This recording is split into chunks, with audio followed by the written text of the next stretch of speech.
an alien invasion. Is it biblical? Of course it is. Clearly, I'm not here today as a fact witness. You can Google it. I think you just use the Bible, do whatever the hell you like. Just remember, it's not a lie if you believe it.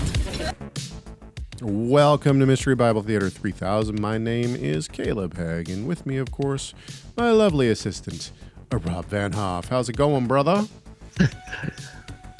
God is good. Yeshua is on the throne. Yes. And his enemies are being crushed. We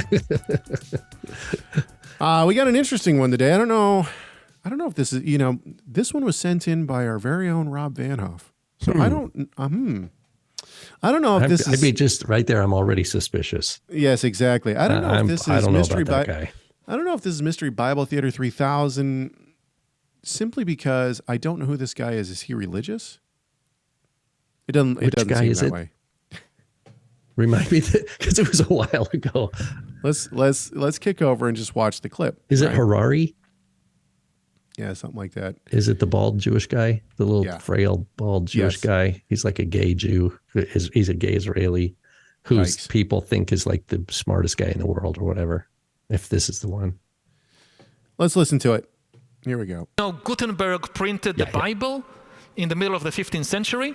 So he's obviously English as a second language. Printed as many copies of the Bible. He's Israeli. Yeah. All right. So he's okay. So just to clarify, so he's a atheist, homosexual Israeli who is a super high IQ, and he actually looks kind of like Megamind. He's got like an extra big head. Okay, I'm with you so far. Without the cape and the blue skin, but he's written a bunch of books, and like the intellectual world kind of like, ooh, this guy's like super smart, this kind of thing. Hang on, I'm trying to get so he's, in other words, translate, just because he's Jewish, don't equate that to, he's observant or he believes the Bible is from God or none of that. None of that. Got it. All right, let's rewind. We'll go back and listen to Megamind talk about the Gutenberg Bible. Here we go. Gutenberg printed the Bible in the middle of the 15th century. The printing press printed as many copies of the Bible as Gutenberg instructed it, but it did not create a single new page. It had no ideas of its own about the Bible. Is it good? Is it bad? How to interpret this? How to interpret that?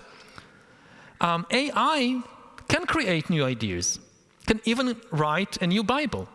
Throughout history, religions dreamt about having a book written by a superhuman intelligence, by a non-human entity.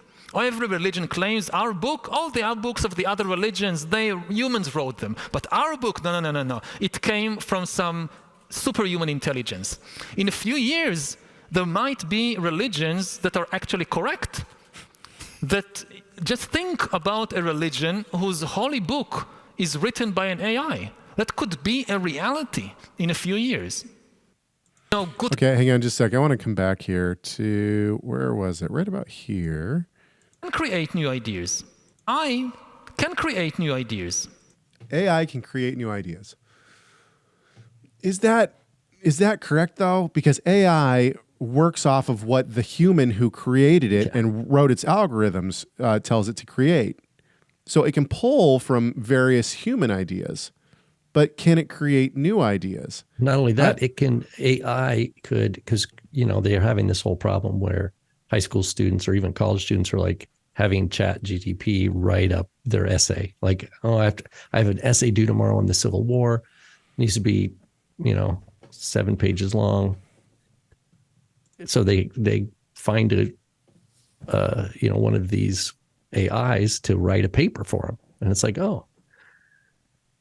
And so the question is like, well, where did that information come from? Well, it comes from the algorithm. It just goes through a bunch of stuff that other people read. What the problem is, the AI doesn't know if what it's reading was also produced by AI.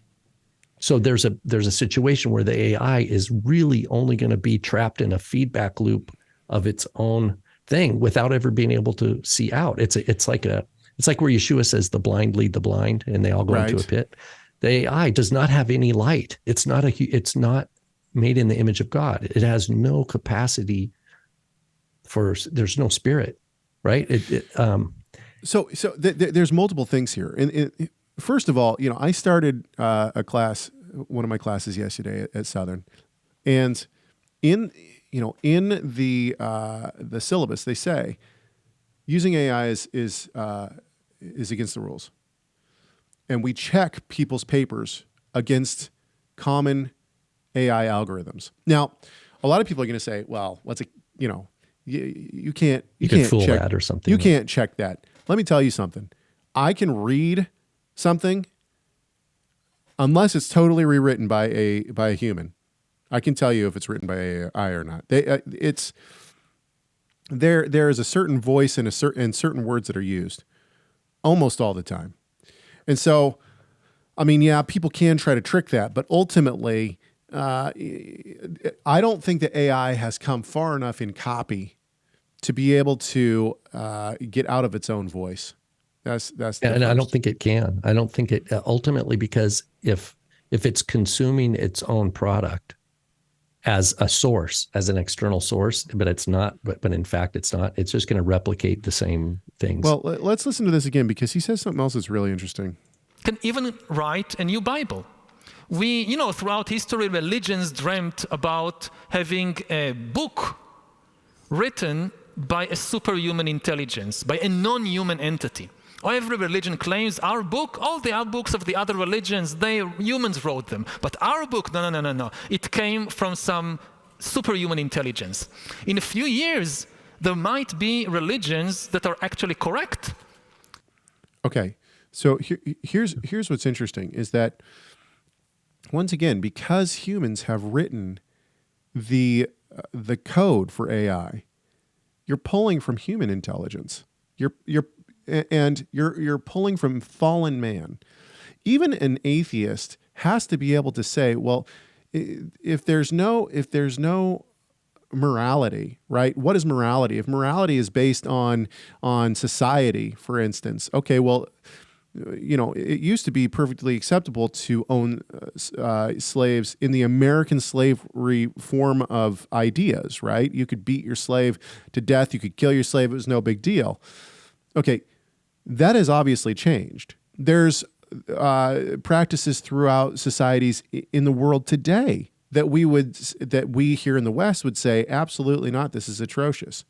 Okay, so the point is that he's hypothesizing that a machine created by fallen humans is going to be different than fallen humans. Yeah, if we had AI, let's say in 17th century colonial America where there's slavery, would AI have been a corrective voice to say this is wrong?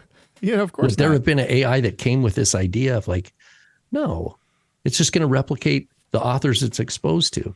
And if AI was exposed to, let's say, is it Thomas Paine, some of the people up north that were writing, they were totally anti-slavery. They were abolitionists, even in the 18th century.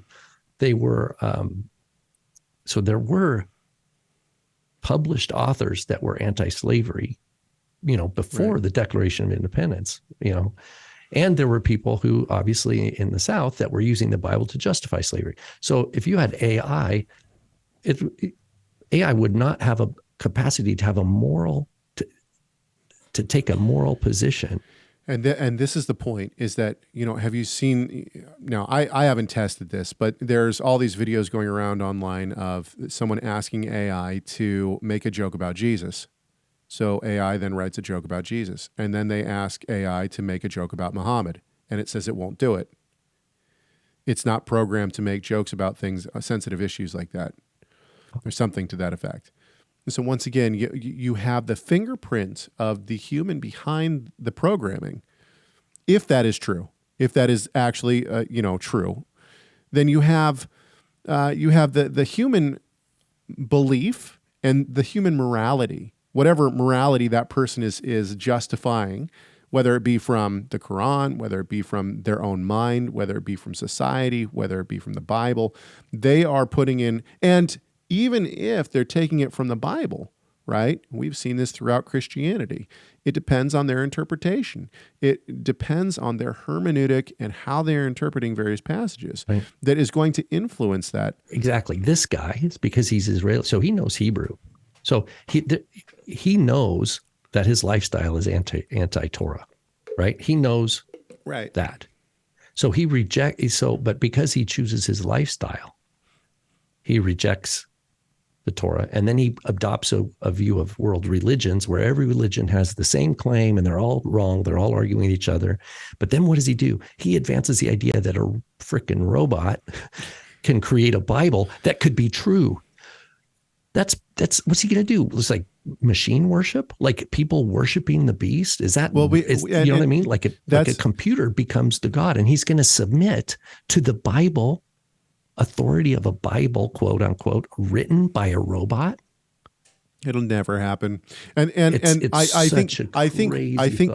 I think what's going on here is this idea of, well, let's all get along, let's all love each other, right? So what if his AI Bible told him that homosexuality was wrong? Right. He'd say, "Oh, I need a new AI." Right. Right, because he would just reject it outright. He'd say, "Oh, it's just a computer." That's the point, is that we are not. But if it said it was okay, that diversity was important, and there is no such thing as gender, and sexual preference is whatever the individual is free to choose, then he would like it. That's the religion he wants to have. So he already knows what he wants his religion to be before AI writes a Bible. I was looking at some stuff online the other day. There was this Christian who was interviewed, and he said, well, of course I think homosexuality is wrong. Leviticus says specifically that it's wrong. And the comments of the other side were quite pointed, which were things like, well, yeah, Leviticus also says that slavery is all right. Does he believe that slavery is all right? Yeah. It also says you're not allowed. You got me. It also says you're not allowed to eat pork. Or, does he eat pork? And the thing is that as I was reading that, I thought to myself, this is the problem with believing that society is what governs our morality. The Bible is perfect and true. The law of God is perfect and true. And so the point is if the Bible is putting forward slavery, then yes, whatever form of slavery the Bible has, that is right. That is the right way of slavery. Now, if you want to call it servitude, if you want to call it something else, that's fine. And that's probably where our minds would go when we look at slavery in the Bible compared to American slavery, right? Or, there's all sorts of things. Eating a kosher diet. Yeah, the Bible is right. The human perspective is not necessarily right. And this is the difference between AI and God, is that God is not just a superhuman, right? It's not just a superhuman taking all these ideas. God is the omniscient God. And so when we have a biblical text, what we're saying is that this is inspired by God. It's not just a bunch of great ideas that have come through and are being put together because we found the best sources. That's not what we're saying. The Bible itself is God-breathed, and that's what makes it special. All right, I think that's it. Keep sending your videos in. Hegg at TorahResource.com. Whoever sent that clip in, they're not so bad after all. Not so bad after all. Hegg at TorahResource.com. Chegg at TorahResource.com. Don't forget to subscribe to this YouTube channel. It really does help us. I know that sounds weird, but it is true. And we will be back next week. If you have not caught our show on Wednesdays, 9:30 a.m. Pacific time, but you can watch it anytime you want on YouTube. And we'll be back next week for both shows, hopefully. But we do need your videos, so send them on in. All right, we'll see you guys next week.